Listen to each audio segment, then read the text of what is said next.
Hello everyone, my name is Christian. Welcome to my hobby blog. Today we are doing day 20. Oh my god. Day 20 of Spooktober. We are two-thirds of the way through about. Tomorrow I guess will be roughly two-thirds. But oh my god, I just watched a really great movie tonight. This is one that I got from the Kino Lorber sale. It is not put out by Kino Lorber. It's by Redemption Films, I believe. Yes. And this is a Jess Franco movie, a very early one, but not as early as Dr. Orloff, if I remember right. This is from 1966, also starring Howard Vernon, who played Dr. Orloff. In this movie, he plays one of the doctors in this film. And what I'm talking about today is the absolutely amazing movie, The Diabolical Dr. Z. I believe that's how you say it. I don't know. I don't think it's Dr. Z. But it's one of those, Dr. Z or Dr. Z. So this movie has the craziest fucking story in this, one that I have seen it go close to the insanity of this movie, but it goes beyond because it is Jess Franco. And it was absolutely amazing to watch this from beginning to end. Yes, there are slow moments, and that comes with any Jess Franco movie, but oh my god. Where to even begin? I guess I will read the little back synopsis. A stylish medical horror thriller that brings to mind the work of Georges Franju and David Cronenberg, The Diabolical Dr. Z or Z is a vitally important film in the horror cinema's transition from spooky scares to a more dreamy and erotic variety that would become the signature of Spanish-born filmmaker Jess Franco. Here's where the story starts. Now listen closely, because this is fucking crazy. Mabel Carr stars as Irma Zimmer, the daughter of a visionary scientist played by Antonio Jimenez Escribano. I really hope I did not butcher that. I apologize if I did. The daughter of a visionary scientist who has developed a morbid system of mind control. Sorry. I'm trying to read fast and I keep fucking it up. After the slightly mad doctor's death, Irma carries on her father's work and uses a telepathically controlled exotic dancer with poisoned fingernails as an instrument of revenge upon three doctors who mocked Dr. Z's theories. Oh my god. So that's basically the entire movie, is her telepathically controlling an exotic dancer, and she sends her off to go kill the scientist who mocked her father. And this movie is just insanity the entire time. It's not like House. It's more just the fact that this movie was made in the 60s. Eyes Without a Face, I think, was one that shocked me a lot when I first watched it, because it was very gory for a 1960 film, I believe, was the year it came out. But this movie, it has so much nudity in it. It has a whole lot of kills in it, a lot of blood. We get a lot of scientific experimentations. We get Jess Franco starring as one of the inspectors who is investigating the murders going on.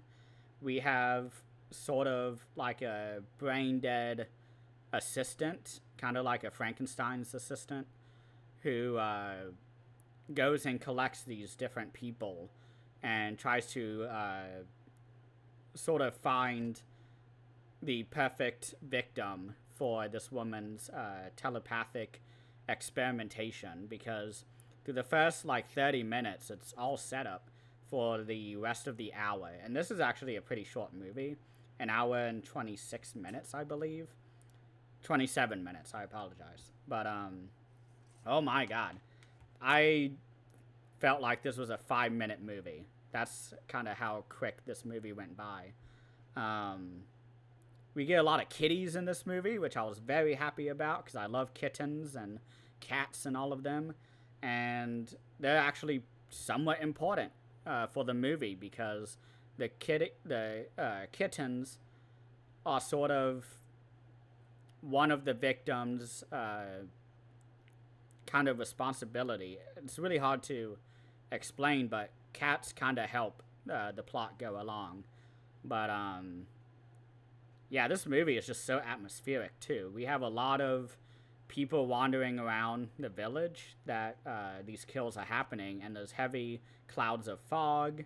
We get really chilling music played by pianos and just great gothic type of music. If you have seen gothic horror films, you know what I'm talking about. But we also have great cinematography. There is not a moment of boredom in terms of visuals because the entirety of the movie, the camera is moving. It's really framed really well. One of my favorite shots was right in the beginning where our brain dead assistant and the AI of the science experiments, they both, while her father's still alive at this point before he's killed, well, not killed, but dies of a heart attack, they are investigating sort of the source of evil within a human brain. And he believes that he has found it. And so he needs human subjects in order to test it. And so what he does is that he's been experimenting on criminals. And there's one at large in the village who hasn't been caught yet. And there's some weird stuff going on. I wasn't too concerned about it in the beginning because I just expect to not understand a Jess Franco movie, so I wasn't really paying attention, which I guess is a detriment to my movie watching, but I still loved it.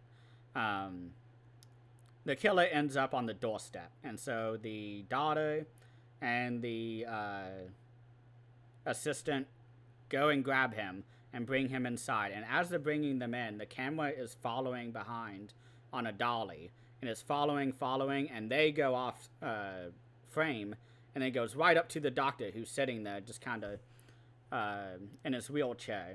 And he's like, we're gonna use him for the experiment. We'll see what happens.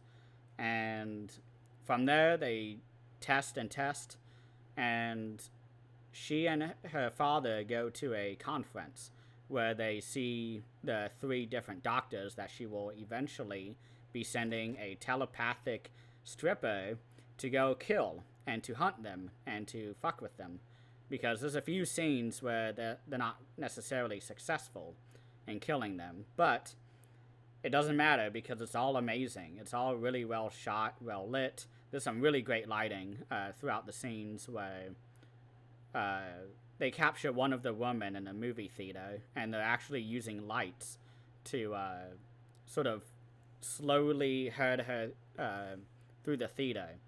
And this entire movie is in black and white, of course, because this is 1967. This is Jess Franco. He did not have the budget, but I think the budget for this movie must have been higher than usual at the time because it looked really great. It seemed like they actually got to practice a lot of shots and to really nail down the cinematography for it. This is honestly my favorite Jess Franco that I've seen so far. I think on Letterboxd I have a ranking of all his films that I've seen and kind of where they are in terms of a tier list, basically. And I think the one that is on top right now is Two Undercover Angels.